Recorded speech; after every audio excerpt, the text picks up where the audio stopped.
नमस्कार, बहुत स्वागत है आप सभी का। आप मुझे न्यूज़ 18 के डिजिटल प्लेटफॉर्म पर देख रहे हैं। मैं हूं आपके साथ जया मिश्रा।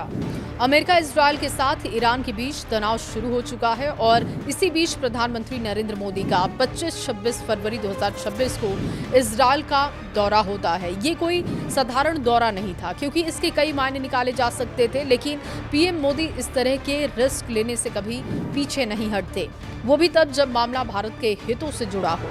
पीएम मोदी इधर भारत आते हैं और इसके 48 घंटे के बाद 28 फरवरी 2026 को इजरायल और अमेरिका ईरान पर जोरदार हमला होता है और इसके बाद पश्चिम एशिया में तनाव का वो दौर शुरू होता है जिसका स्थायी समाधान फिलहाल नहीं दिख रहा है। बेशक युद्ध रुक भी जाए, लेकिन पश्चिम एशिया की ये आग अंदर ही अंदर जलते रहेगी। इस युद्ध से एक बात तो साफ हो चुका है कि ईरान को पूरी तरीके से मिटाना अमेरिका इजरायल के लिए दूर की कौड़ी साबित हुई है। साथ ही कई खाड़ी देशों में अमेरिका की जो सुरक्षा की छतरी थी उसमें कई छेद हो चुके हैं। मतलब साफ हो चुका है कि इन देशों की सुरक्षा की गारंटी अब अमेरिका भी नहीं दे सकता। जाहिर तौर पर खाड़ी के ज्यादातर देश और खासतौर पर संयुक्त अरब अमीरात यानी कि यूएई, सऊदी अरब जैसे अमीर देशों के लिए सुरक्षा सबसे बड़ा मुद्दा बन चुका है। हालांकि सऊदी अरब पहले से ही अमेरिका के साथ रहा और अब वो पाकिस्तान के करीब भी चला गया है।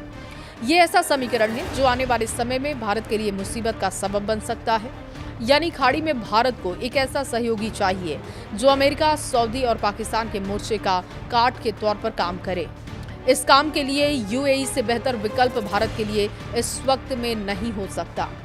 यूएई वो देश है जो युद्ध में ईरान के सबसे ज्यादा निशाने पर रहा। दुबई जैसे दुनिया के सबसे सुरक्षित शहर में भी इतने हमले हुए कि इससे यूएई हिल गया।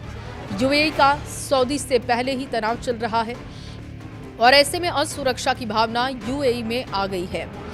इजरायल भी दूर से ये सब देख रहा है और यूएई को सुरक्षा देने के लिए आगे भी आया। उधर भारत के साथ यूएई के संबंध पहले से बेहतर रहे तो देखते ही देखते यूएई भारत के साथ इजरायल के भी काफी करीब आ गया। ये समीकरण भारत के लिए सोने पर सुहागा की तरह रहा।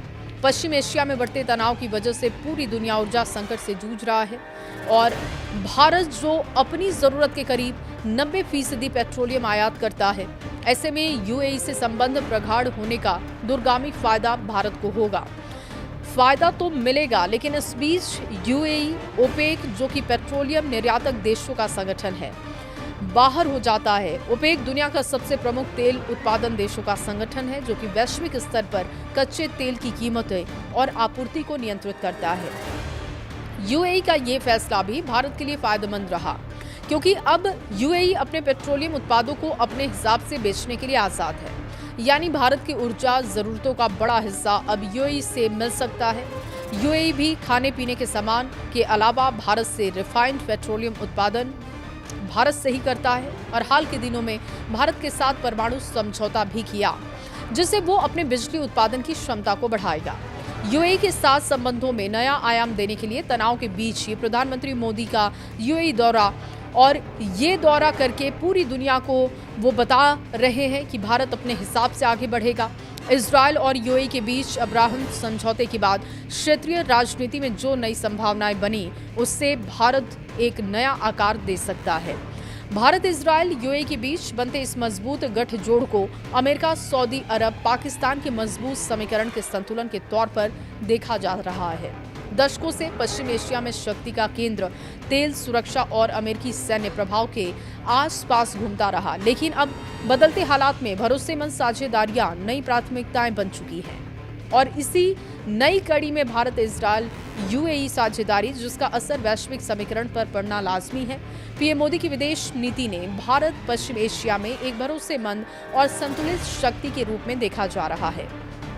ऐसा भी हो सकता है कि ना भारत एक ही समय में ईरान, यूएई, इजरायल, ईरान के बीच चल रही कट्टर दुश्मनी के बीच इन सब के लिए भरोसेमंद साथी हो जाए।